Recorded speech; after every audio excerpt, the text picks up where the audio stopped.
जय हिंद स्टूडेंट। हमारे चैनल का उद्देश्य आप सभी को सभी विषय का कंसेप्ट से तैयारी कराना है, जिससे आप सभी अपने गोल को प्राप्त कर सकें तथा सफल स्टूडेंट बन सकें। हेलो दोस्तों, UCI 6 to 12 क्लास में आप सभी का स्वागत है। चलिए आज हम लोग बात करने वाले हैं वर्ग 6 का अध्याय 1 अन्न भोजन कहाँ से आता है। आज हम लोग जानेंगे कि मनुष्य एवं जीव जंतु किस प्रकार के भोजन करते हैं और इनका जो भोजन का स्रोत है वो कहाँ से आता है, और इन सभी को बातों को पर चर्चा करेंगे। जानेंगे कि जो मनुष्य और जीव जंतु अपना भोजन करते हैं वो तो या तो पेड़ पौधों पर निर्भर रहते हैं या कोई जंतु पर निर्भर रहते हैं। तो हमें इन सभी यानी भोजन को बनाने के लिए उसको क्या क्या कठिनाइयाँ करना पड़ती है तथा उन किन किन व्यंजन से मिलकर बनता है, इन सभी बातों पर चर्चा करेंगे। सर्वप्रथम बात कर लेते हैं रोटी या चपाती पर। तो रोटी या चपाती बनाने के लिए मनुष्य को क्या करना होता है? पहले तो उसको आटा की जरूरत होती है, तब जल की जरूरत होती है, तब नमक की जरूरत होती है। इन सभी को मिलाकर वह एक तवा के माध्यम से या उस पर या अपने कोई भी उपकरण पर बनाकर उसको रोटी या चपाती के रूप में व्यंजन तैयार करता है, तब जाकर वह भोजन ग्रहण करता है। अब हम लोग बात करने वाले हैं दाल पर। तो दाल बनाने के लिए मनुष्य को उस जल की आवश्यकता होती है, नमक की आवश्यकता होती है, हल्दी की आवश्यकता होती है, हरा मिर्च की आवश्यकता होती है। इन सभी के मिलने के पर यानी क्या क्या की जरूरत होती है? जल की जरूरत होती है, नमक की जरूरत होती है, मिर्च की जरूरत होती है, और क्या होता है? लहसुन की जरूरत होती है। इन सभी को मिलने से हमारा क्या होता है? इन सभी को मिला लेने से गैस पर या चूल्हा पर दाल का निर्माण होता है। उसको उबाल कर दाल बनाते हैं। इससे क्या होता है? हमें भोजन के रूप में दाल मिलता है। अब बात कर लेते हैं भात पर। तो भात को भोजन को बनाने के लिए क्या क्या कच्ची सामग्री की जरूरत होती है? तो पहले हम लोग क्या करते हैं? जल लेते हैं, उसके बाद से चावल यानी कांचा चावल लेते हैं, उसको क्या करते हैं? उबाल कर भात के रूप में तैयार करते हैं, जो हमारा व्यंजन के रूप में भात प्राप्त होता है। अब सब्जी की बात कर लें तो सब्जी को बनाने के लिए अनेक प्रकार की क्या करते हैं? कच्ची सामग्रियों की जरूरत होती है, जैसे कि तेल, पत्तेदार सब्जी, आलू, प्याज, मसाला, इन सभी को मिलाया जाता है। इन सभी को मिलाने से क्या होता है? हमारा सब्जी का निर्माण होता है, यानी सब्जी के व्यंजन के रूप में बनता है, जो हम लोग ग्रहण करते हैं। अब हम लोग बात करते हैं कि जो भी हम लोग कच्ची सामग्रियों को निर्माण होता है, उनसे जो व्यंजन बनते हैं वो क्या करते हैं? मनुष्य अपना आहार के रूप में या भोजन के रूप में ग्रहण करते हैं। अब हम लोग बात करेंगे कि ये सभी जो व्यंजन हैं वो कहाँ से आते हैं, यानी ये सभी जो व्यंजन है उसका स्रोत क्या है। तो हम लोग जानेंगे कि आटा जो है वो किससे प्राप्त होता है। आपकी माइंड में सोचने लायक बात है कि मान लीजिए कि आटा की बात की जाए तो आटा के स्रोत क्या है और ये कहाँ से प्राप्त होता है। तो आटा हम लोग को गेहूं से मिलता है, और गेहूं क्या है जी? एक पौधा का रूप है। तो ये हमारा क्या हो गया? गेहूं कहाँ से मिलता है? आटा से होता है। और उसी तरह बात कर लेते हैं यानी कि लिट्टी बनाने में क्या क्या कच्ची सामग्री की जरूरत होती है, और उसको हम लोग वो कहाँ से आते हैं इनके बारे में चर्चा करने वाले हैं। यानी लिट्टी बनाने के लिए हमें क्या क्या जरूरत होती है और उसको बनाने के लिए क्या क्या उस कच्ची सामग्री का जरूरत होता है। तो देख रहे हैं कि सत्तू का निर्माण कहाँ से होता है? चना से होता है। ये कहाँ से होता है? चना से होता है।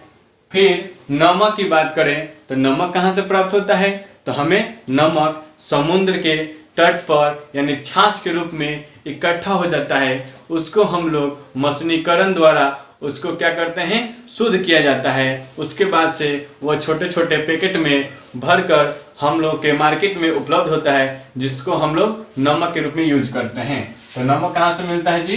तो समुद्र से। समुद्र से। अब बात कर लेते हैं मिर्च की। तो मिर्च कहाँ से मिलता है? हमें पौधा से मिलता है। मिर्च भी कहाँ से मिलता है? हमें पौधा से मिलता है। लहसुन भी कहाँ से मिलता है? पौधा से मिलता है। पौधा से मिलता है। और घी कहाँ से मिलता है? घी हमें जंतु से मिलता है। अब बात कर लेते हैं मुर्गा, यानी मुर्गा को बनाने में क्या क्या कच्ची सामग्री की जरूरत होती है और इनका स्रोत, ये मतलब ये कहाँ से मिलते हैं। तो मुर्गा या तो चिकन से मिलता है या मुर्गा जो हम लोग पोल्ट्री फार्म में जो मुर्गा पलता है, यानी हम लोग उसको अपने आहार के रूप में पालते हैं। हम लोग एक बात और ध्यान रखिएगा कि जो भी मनुष्य है अपने आहार के लिए कुछ जीवों को भी पालता है, जैसे मुर्गा हुआ, बकरा हुआ, भेड़ हुआ, सुअर हुआ। इन सभी जानवरों को क्या करता है? वो अपने आहार के लिए भी पालता है। तो यहाँ पर हम लोग मुर्गा की बात कर रहे हैं कि मुर्गा को बनाने के लिए क्या क्या कच्ची सामग्री की जरूरत होती है और ये इनका स्रोत कहाँ से ये प्राप्त होते हैं। तो चलिए बात करते हैं मुर्गा ये कहाँ से प्राप्त होता है? ये जंतु से प्राप्त होता है। फिर मसाला की बात की जाए तो मसाला कहाँ से प्राप्त होता है? तो हमें ये पौधा से प्राप्त होता है। और तेल की बात की जाए तो तेल भी हम लोग पेड़ पौधे से ही प्राप्त करते हैं। जो सरसों होता है या मूंगफली होता है या बादाम होता है, इनसे हम लोग क्या करते हैं? तेल प्राप्त करते हैं। तो तेल हम लोग कहाँ से प्राप्त करते हैं? ये भी पौधा ही हो गया। अब हम लोग बात करते हैं नमक तो आपको मालूम ही है कि नमक कहाँ से प्राप्त करते हैं? समुद्र से। समुद्र के जो खारा पानी होता है उसको वो इकट्ठा हो जाता है, यानी छोटे छोटे गड्ढा में भर जाता है। तो उसको यानी वो चट्टान के रूप ले लेता है। उसको क्या करते हैं? मशीन द्वारा उसको तूर कर या रिफाइन कर उसको हम लोग छोटे छोटे पैकेट में भरकर जो मार्केट में उपलब्ध होता है उसी को हम लोग क्या करते हैं? खरीदते हैं, जो हमें नमक के रूप में मिलता है। तो नमक कहाँ से मिल रहा है जी? तो समुद्र से। फिर अब बात करते हैं प्याज तो आप लोग देखे ही होंगे कि चिकन बनाने के लिए प्याज की जरूरत होती है। तो प्याज कहाँ से मिलता है? तो पेड़ पौधा से ही मिलता है, पौधा से ही मिलता है, क्योंकि हम लोग तो देखे ही हैं या आप लोग प्याज को उपजाए ही होंगे। तो इससे मालूम चलता होगा कि प्याज को हम लोग कहाँ से प्राप्त होता है? पौधा से। अब बात कर लेते हैं खीर। तो खीर बनाने के लिए हम लोग यानी खीर जो भोजन के रूप में ग्रहण करते हैं, उसको बनाने के लिए क्या क्या की जरूरत होती है? आप भी थोड़ा सोचिए कि अगर खीर बन रहा है तो उसमें क्या क्या कच्ची सामग्रियां लग रही है और ये कहाँ से प्राप्त होते हैं, तब जाकर ये आपको समझने में और बेनिफिट होगा। तो चलिए हम लोग बात करते हैं खीर बनाने के लिए सर्वप्रथम क्या जरूरत होती है? तो दूध की जरूरत होती है। तो ये दूध कहाँ से मिलता है? तो जंतु से मिलता है। जंतु यानी गाय हो गया, भैंस हो गया, इन सभी से क्या होता है? हमें दूध प्राप्त होता है। तो दूध जब खीर बनाने में तो दूध की आवश्यकता होगी ही होगी। और उसके बाद से क्या किस चीज की जरूरत होगी? तो चावल की। तो चावल हमें कहाँ से मिलता है? तो ये भी पौधा से ही मिलता है। अब चीनी कहाँ से मिलता है? तो आप सोच रहे होंगे कि चीनी डायरेक्टली कहीं से आ जाता होगा। नहीं, चीनी भी हम लोग पौधा से ही मिलता है। चीनी यानी गाना जो होता है, गाना की जो लोग खेती करते हैं उनसे ही चीनी तैयार होता है। तो चीनी कहाँ से मिलता है? तो पौधा से ही होता है। अब नारियल। तो नारियल आप लोग तो देखे ही होंगे, पूजा पाठ में जो हम लोग नारियल का यूज करते हैं वो भी कहाँ किस चीज से प्राप्त होता है? तो पेड़ से प्राप्त होता है। इस तरह हम लोग समझ गए कि व्यंजन बनाने के लिए क्या क्या कच्ची सामग्री की जरूरत होती है और उनको किस तरह बनाया जाता है और उनका उपयोग हम भोजन के रूप में कब करते हैं। अब दूसरा पॉइंट हम लोग समझे कि खाद्य पदार्थ जिनसे वे भोजन बनते हैं तथा उनका स्रोत क्या है, उनको हम लोग किस तरह और कहाँ से प्राप्त करते हैं, इन सभी बातों को देखकर हमने जाना। अब हम लोग जानेंगे कि अब हम लोग जानेंगे कि भोजन के रूप में खाने जाने वाले पौधे के भाग, यानी भोजन के रूप में खाने जाने वाले पौधे के भाग, इस पर हम लोग चर्चा करने वाले हैं। खाए जाने वाले भाग यानी हम लोग जानेंगे कि भोजन के रूप में पौधा का कौन कौन से भाग खाया जाता है तथा उसको हम किस रूप में लेते हैं। तो ध्यान देंगे कि खाद्य पदार्थ में यहाँ पर हमारा खाद्य पदार्थ हो गया, यहाँ पर पौधा का नाम हो गया और पौधे का कौन सा भाग खाते हैं उसके बारे में हम लोग आज जानेंगे। तो साग को ले लेते हैं। तो साग के रूप में क्या क्या होता है जी? साग के रूप में हम लोग क्या क्या यूज करते हैं? तो चना हो गया, सरसों हो गया, बथुआ हो गया, पालक हो गया, इन सभी को हम लोग, इन सभी पौधा को हम लोग खाने के रूप में करते हैं, जो तना एवं पतिया, यानी तना और पतिया को उस भाग को खाया जाता है। अब हम लोग बात कर लेते हैं सलाद। सलाद आप लोग भी जानते होंगे कि विवाह या फंक्शन, कोई भी कार्य में सलाद के लोग खाने के रूप में करते हैं। तो जानेंगे कि खीरा, सलाद के सामग्री का नाम जान लेंगे पहले। तो यहाँ पर क्या हो जाएगा? खीरा, टमाटर, मूली, गाजर। तो अब जानेंगे कि खीरा, टमाटर जो कि फल से मिलता है, यानी पौधे के किस भाग से मिलता है? तो फल से मिलता है। और मूली और गाजर की बात करें तो ये मूली और गाजर जड़ का रूप है, यानी पौधा उसको नहीं बोलेंगे, क्योंकि हम लोग पौधा का ऊपरी हिस्सा उसको हम लोग बीग देते हैं, यानी वो साग के रूप में उसको बीग देते हैं। और जो उसका जड़ रूपी होता है, यानी गाजर का जड़ होता है, मूली का जड़ ही हम लोग क्या करते हैं? खाने के रूप में करते हैं। अब हम लोग बात कर लेते हैं तेल पर। तो तेल हम लोग उसको किस किस से प्राप्त करते हैं, किस किस पौधे से? तो मूंगफली हो गया, सरसों हो गया, सोयाबीन हो गया, इन सभी पौधों से क्या करते हैं हम लोग? तेल प्राप्त करते हैं। और ये किससे तैयार होता है? तो बीज से ही तैयार होता है।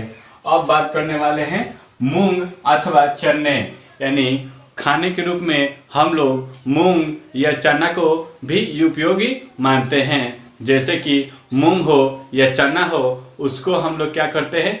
पानी में फुला देते हैं, यानी पानी में उसको एक दिन के लिए फुला देते हैं या उसको भिगो देते हैं। उसके बाद से क्या करते हैं? उसको गीले कपड़े में बांध कर रख देते हैं, जिससे एक दिन बाद उसमें कुछ अंकुरन जैसी हो जाता है। यानी जब हम लोग देखेंगे कि मूंग हो या चना हो, उसको हम लोग बांध कर गीला कपड़ा में रखते हैं, तो उसमें जो सफ़ेद हम लोग दिखते हैं, वो उसका अंकुरित भाग होता है। उसको हम लोग सेवन करते हैं, जिससे क्या होता है? हमें ऊर्जा मिलता है, शक्ति मिलता है। और बात कर लेते हैं मधुमक्खी। हाँ, तो मधुमक्खी की छत्ता हम लोग ने देखा ही होगा, जिससे हमें क्या प्राप्त होता है? शहद प्राप्त होता है। मधुमक्खियाँ भिन भिन कर, यानी पेड़ पौधों पर जाकर उससे मकरकंद रस चूस कर अपना छत्ता में क्या करती है? मध का निर्माण करती है। और वही मध हम लोग अपने भोजन के रूप में सेवन करते हैं, जिससे हमें रोग प्रतिरोध क्षमता में बढ़ाने में मदद करता है, तथा इस शहद से हमें कई प्रकार की बीमारियों से में यूज किया जाता है। अब हम लोग बात करेंगे कि जंतु और उनका भोजन, यानी जो भी हम लोग अपने समाज में जीव जंतु को देखते हैं, वह कौन सा भोजन करते हैं तथा उनका भोजन का स्रोत क्या है, इन सभी बातों पर चर्चा करेंगे। तो जानेंगे कि गाय को ही ले लेते हैं। तो हम लोग तो ग्रामीण परिवेश से आते हैं, तो हम लोग को देखने को मिलता है कि गाय जो क्या क्या खाती है। तो गाय या तो भूसा खाती है, घास खाती है, खड़ी खाती है, अनाज खाती है, जो दाना के रूप में हम लोग उसको क्या करते हैं? खिलाते हैं। अब हम लोग बात करते हैं बिल्ली की। तो बिल्ली आप लोग अपने घरों में भी देखा होगा या बाहर भी देखा होगा कि बिल्ली का मुख्य रूप से उसका भोजन क्या है जी? वो किस किस स्रोत से अपना भोजन ग्रहण करती है? तो देखने जाएंगे कि बिल्ली छोटे छोटे जीवों को क्या करती है? अपना आहार बनाती है। उसके बाद से पक्षी को भी खाती है। पक्षी को भी क्या करती है? बिल्ली खाती है। और दूध की बात की जाए तो दूध या मांस हो, ये सब को भी क्या करती है? बिल्ली खाती है। और चूहा को तो खाती ही है, क्योंकि चूहा का दुश्मन मेन तो बिल्ली ही माना जाता है। अब हम लोग बात करते हैं कुत्ता की। कुत्ता को हम लोग भी आमतौर पर देखे ही होंगे कि उसका खाने का स्रोत क्या है। तो कुत्ता क्या करता है? कुत्ता मांसाहारी है, यानी मांसाहारी है तो क्या करेगा? मांस तो खाएगा ही, मांस खाएगा, अनाज भी खाता है, और क्या खाता है जी? मांस हो गया, अनाज हो गया, और ये भी क्या करता है? घास खाता है, यानी पौधा को भी खाता है। ये भी क्या करता है? घास खाता है। घास हो गया, ये क्या करता है? घास भी खाता है। अब हम बात कर रहे हैं कौवा। तो कौवा को आप लोगों ने देखा ही होगा। कौवा एक पक्षी है जो कि ये मांस खाता है। ये भी क्या करता है? मांस खाता है, अन्न खाता है, अन्न खाता है और क्या खाता है? या छोटे जंतु को ये अपना आहार बनाता है। छोटे जंतु को भी ये क्या करता है? कौवा अपना आहार बनाता है। यानी इन सभी से इसको क्या मिलता है? भोजन मिलता है। अब बात कर लेते हैं गौरैया।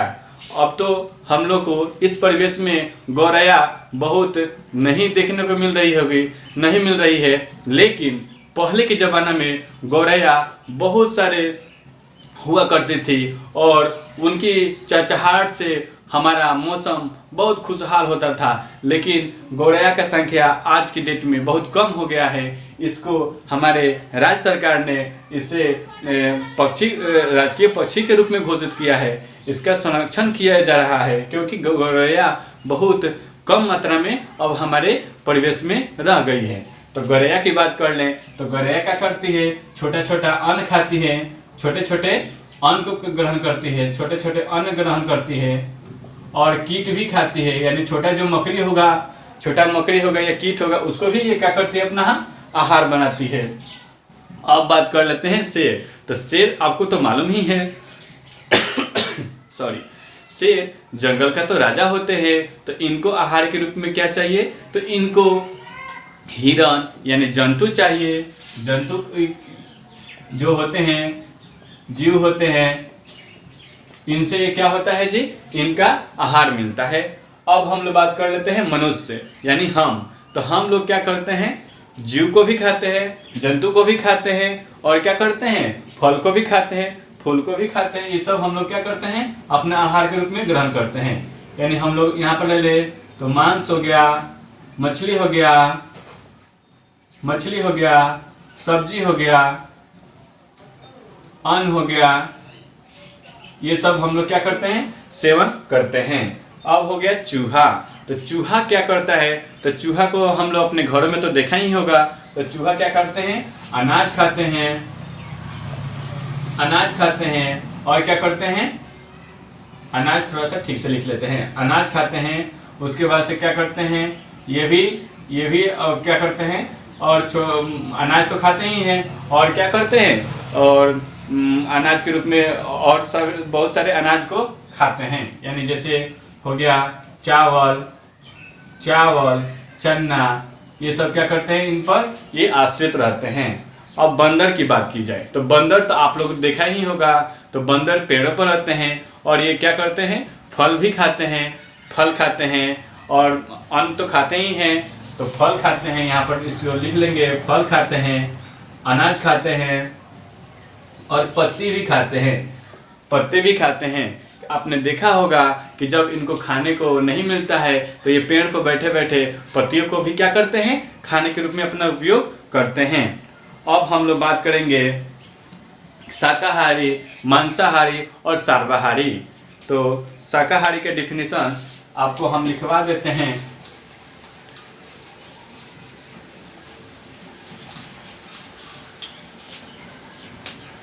अब क्या बात करने वाले हैं? शाकाहारी। शाकाहारी शाकाहारी शाकाहारी वैसे जंतु होते हैं जो अपना भोजन के रूप में पेड़ पौधा तथा उसके उत्पाद पर निर्भर रहते हैं। शाकाहारी का डिफिनीशन क्या होगा जी? कि वैसे जीव जो अपना भोजन पेड़ पौधा, वैसे जीव जो अपना भोजन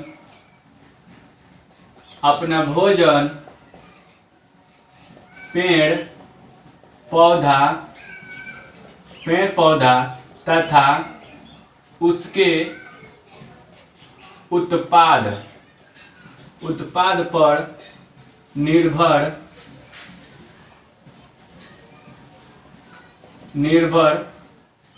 रहते हैं। जैसे गाय, हिरण, बकरी, ये सब क्या है? शाकाहारी हैं। इसका डिफिनीशन क्या होगा बच्चों? कि वैसे जीव जो अपना भोजन पेड़ पौधा तथा उसके उत्पाद पर निर्भर रहते हैं वो क्या कहलाते हैं, शाकाहारी कहलाते हैं। यानी कि जो पेड़ पौधा खाते हैं और पेड़ पौधा से जो उत्पन्न होता है, फल फूल उत्पन्न होता है, उसको ही वो क्या करते हैं, खाते हैं। उस जीव को क्या कहते हैं हम लोग, शाकाहारी कहते हैं। अब बात कर लेते हैं मांसाहारी।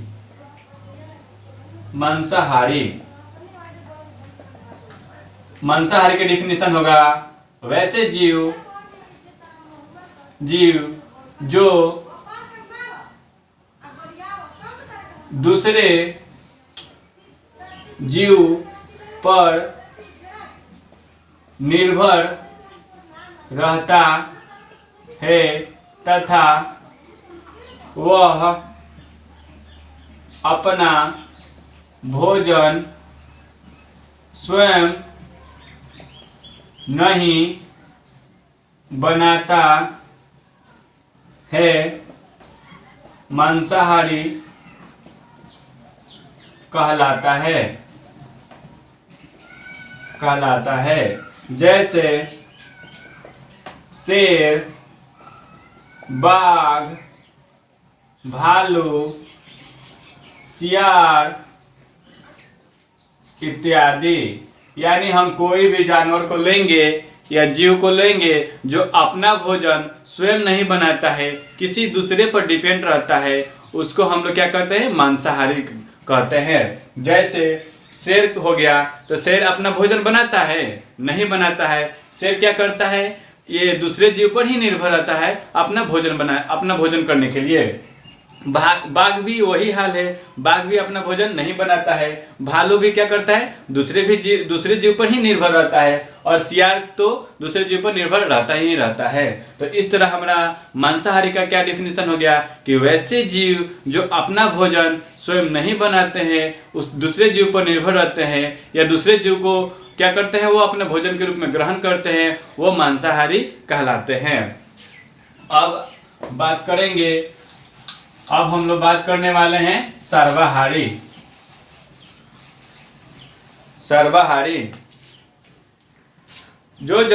सर्वाहारी को पहले लिख लेते हैं। सर्वाहारी में हो जाएगा, जो जंतु पौधे तथा जंतु दोनों को खाते हैं तथा उन्हें हम लोग क्या कहते हैं, सर्वाहारी कहते हैं। जैसे उसका हो जाएगा डिफिनीशन, वैसे जीव जो अपना भोजन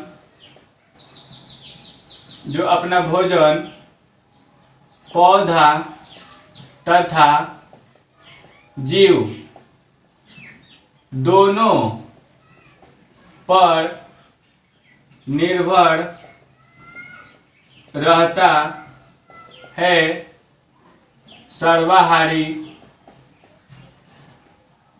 कहलाता है। जैसे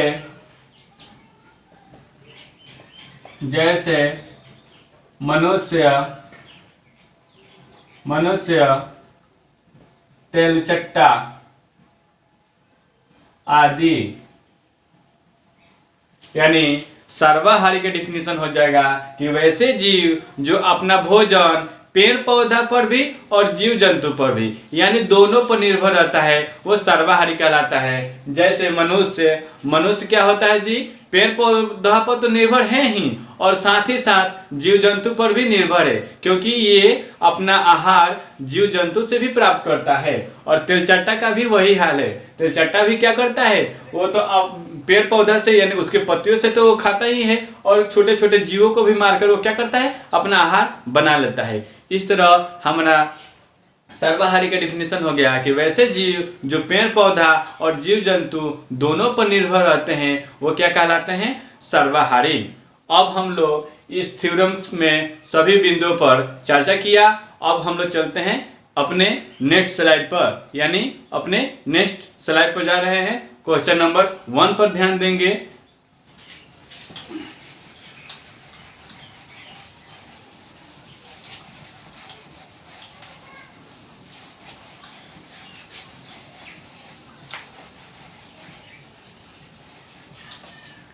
क्वेश्चन मेरा 1 है कि क्या सभी जीव जंतु एक ही प्रकार का भोजन करते हैं। क्वेश्चन नंबर 1 है कि क्या सभी जीव जंतु एक ही प्रकार के भोजन ग्रहण करते हैं।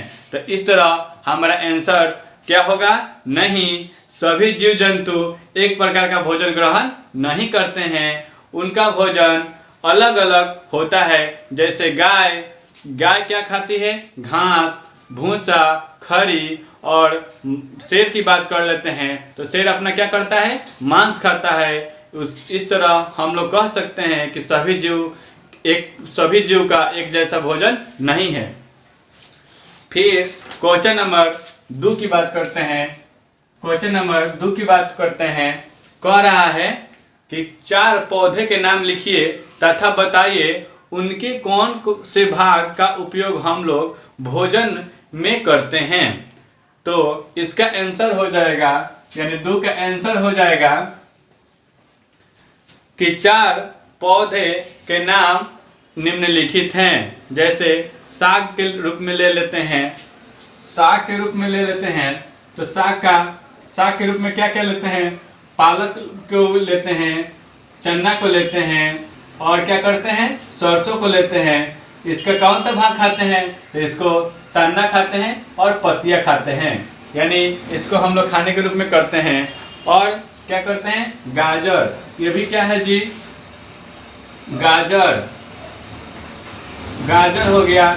गाजर इसका कौन सा खाते हैं भाग, तो ये जड़ के रूप में खाते हैं। तो इस तरह हमारा क्वेश्चन नंबर 2 का आंसर हो गया कि 4 गो पौधा का नाम बतलाना था और उसका कौन सा भाग खाते हैं। तो हमने यहाँ पर देखा और सीखा।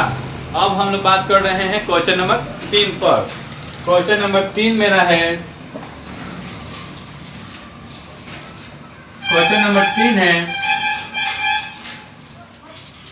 कि 4 जंतुओं के नाम लिखिए और उनसे प्राप्त भोज्य पदार्थ को बतलाइए। यानी 4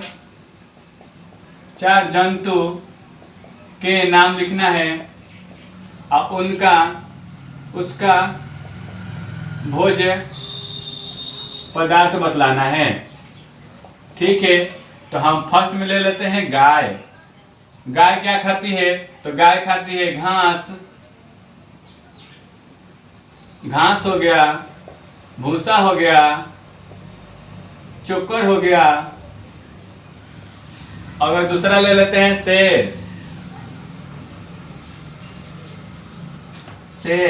शेर क्या खाता है, तो जंतुओं को खाता है। शेर क्या खाता है जी, तो जंतुओं को खाता है। और तीसरा हो गया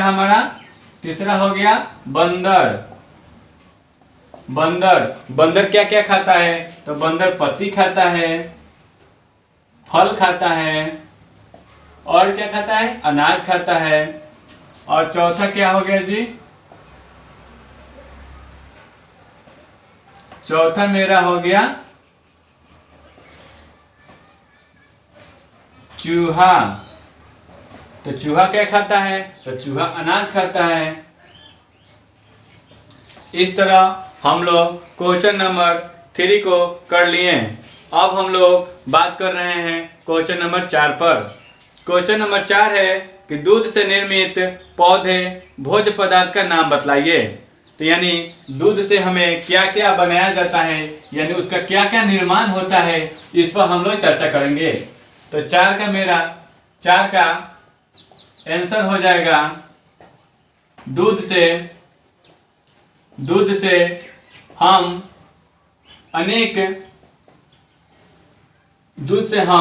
निम्न लिखेंगे यहाँ पर, निम्न वस्तु बनाते हैं, निम्न पदार्थ बनाते हैं। फर्स्ट होगा दही। दूध से क्या होता है जी, दही का भी निर्माण होता है। दूसरा क्या हो गया, घी, दूध से ही घी मिलता है। और तीसरा क्या हो गया जी, तीसरा हो गया हमको मिठाई, यानी जो भी हम लोग मिठाई बनाते हैं उसमें दूध का क्या होता है, भूमिका होता है। और चौथा क्या हो गया, चौथा हो गया मेरा रसगुल्ला। ये भी क्या होता है, दूध से ही बनाया जाता है। अब हम लोग बात कर रहे हैं अब क्वेश्चन नंबर 5 पर दिया हुआ है कि मिलान कीजिए। कॉलम ए कॉलम 2 को मिलान करना है, तो हम लोग मिलान करेंगे। यानी 5 नंबर क्वेश्चन में क का दिया हुआ है कि शाकाहारी, शाकाहारी यानी शाकाहारी में कौन कौन से जीव हो, शाकाहारी का क्या होगा जी? तो होगा पादप एवं उत्पादक। इसमें क्या हो जाएगा जी? पादप एवं उसके उत्पाद। ठीक हो गया। अब हम लोग शेर और बाघ की बात कर लेते हैं। ख नंबर में मेरा है शेर और बाघ। तो शेर और बाघ क्या हो गया जी? मांसाहारी हो गया, मांसाहारी हो गया, मांसाहारी जंतु हो गया। अब ग नंबर में है दूध, अंडा, मांस। ग नंबर की बात करते हैं। दूध, अंडा, मांस ये किससे प्राप्त होता है? तो ये हमें जंतु से प्राप्त होता है, जंतु से प्राप्त होता है। घ नंबर की बात करें, घ नंबर की बात करें तो हमारा क्या है? शहद। तो शहद के बारे में हम लोग तो पढ़े ही हैं कि शहद किससे मिलता है जी? तो शहद मधुमक्खी से मिलता है, मधुमक्खी से मिलता है, मधुमक्खी के छत्ता। इस तरह हम लोगों ने क्वेश्चन नंबर 5 को बहुत ही आसानी से कर लिया। अब बात करते हैं क्वेश्चन नंबर 6 पर।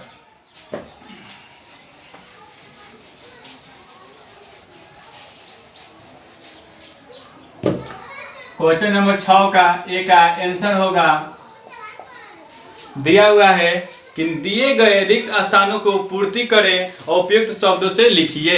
यानी इस खाली स्थानों को भरना है और उपयुक्त शब्द इस पर भरकर उस सेंटेंस को सही करना है। तो हम लोग जानेंगे 6 के क में कि हमें दिया हुआ है कि हमें शक्कर डैश से प्राप्त होता है, यानी हमें शक्कर डैश से प्राप्त होता है। तो फर्स्ट हमारा आंसर हो जाएगा शक्कर हमें गन्ना, गन्ना, गन्ना से प्राप्त होता है। क्या हो जाएगा? 6 के क का आंसर गन्ना। यहाँ पर हमें शक्कर यानी चीनी की बात कर रही है, तो चीनी हमें क्या किससे मिलता है? गन्ना से ही मिलता है। अब हम लोग ख की बात करेंगे। ख में दिया हुआ है कि बंदर डैश जंतु है। तो बंदर कौन सा जंतु है जी? तो बंदर शाकाहारी जंतु है। बंदर यहाँ पर क्या हो जाएगा? बंदर यहाँ पर शाकाहारी, शाकाहारी जंतु हो जाएगा। यहाँ पर ख का आंसर क्या हो जाएगा? शाकाहारी जंतु होगा। फिर ग नंबर कह रहा है कि भोजन से हमें डैश मिलती है, यानी भोजन हम लोग जो भी करते हैं उससे हमें किस रूप में क्या मिलता है? तो भोजन से हमें ऊर्जा मिलता है। तो ग का आंसर हो जाएगा बाबू ऊर्जा। ग का आंसर क्या हो जाएगा? ऊर्जा। अब हम लोग ख की बात कर रहे हैं। तो मनुष्य एवं तिलचट्टा डैश जंतु हैं, यानी मनुष्य और तिलचट्टा कौन से जंतु हैं? तो हमको मालूम है। घ नंबर में आंसर क्या हो जाएगा? सर्वाहारी, सर्वाहारी जंतु हैं, यानी मनुष्य और तिलचट्टा। 7 नंबर पर ध्यान देंगे। दिए गए शब्दों में से रिक्त स्थान की पूर्ति कीजिए। 7 नंबर पर क्वेश्चन पर ध्यान देते हैं।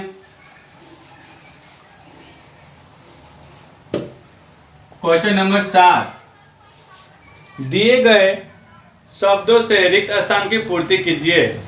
बाघ डैश क्योंकि यह केवल मांस खाते हैं, यानी बाघ डैश दिया हुआ है, यानी खाली स्थान दिया हुआ है। तो 7 के 1 नंबर में आंसर क्या हो जाएगा? मांसाहारी, मांसाहारी क्योंकि बाघ क्या करते हैं? केवल मांस ही खाते हैं। अब 2 नंबर की बात करें तो हिरण केवल पादप उत्पाद खाता है और इसलिए इसे क्या कहते हैं? शाकाहारी कहते हैं। आपको भी मालूम होगा कि जो पादप और उसके उत्पाद यानी फल फूल यानी जो पेड़ पौधा से प्राप्त होता है उसी को हम लोग क्या कहते हैं? उत्पाद कहते हैं। यानी जो हम लोग पेड़ लगाएं, मान लीजिए हमने क्या किया, अमरूद लगाया, तो अमरूद मेरा क्या हुआ, पेड़ हुआ, और अमरूद से वो फल प्राप्त हुआ, वही तो क्या हुआ, उसका उत्पाद हुआ। तो इस तरह ये क्वेश्चन नंबर ख में कह रहा है कि हिरण केवल पादप और उसके उत्पाद खाता है, इसलिए इसे डैश कहते हैं। तो डैश क्या कहते हैं जी, शाकाहारी कहते हैं, शाकाहारी कहते हैं, शाकाहारी कहते हैं। ठीक है, अब हम लोग 3 नंबर क्वेश्चन की बात करते हैं। तो 3 नंबर क्वेश्चन है मेरा, तोता केवल उत्पाद खाता है, तोता डैश उत्पाद खाता है। तो तोता को बहुत से लोग क्या करते हैं, शौक से उसको पालते हैं। तो वो क्या करता है, वो ना ही तो पेड़ पौधा खाता है और ना ही उसको मांसाहारी खाता है, वो तो क्या खाता है, उसके उत्पाद, यानी क्या खाता है जी, पादप खाता है। यानी उससे जो यहाँ पर तोता केवल पादप खाता है, पादप यानी जो उससे बनता है, यानी तोता उसका उत्पाद खाता है, जो हम लोग उससे बनता है। यानी मान लीजिए सेवे हो गया, तो सेव क्या होगा, उसका उत्पाद हो गया।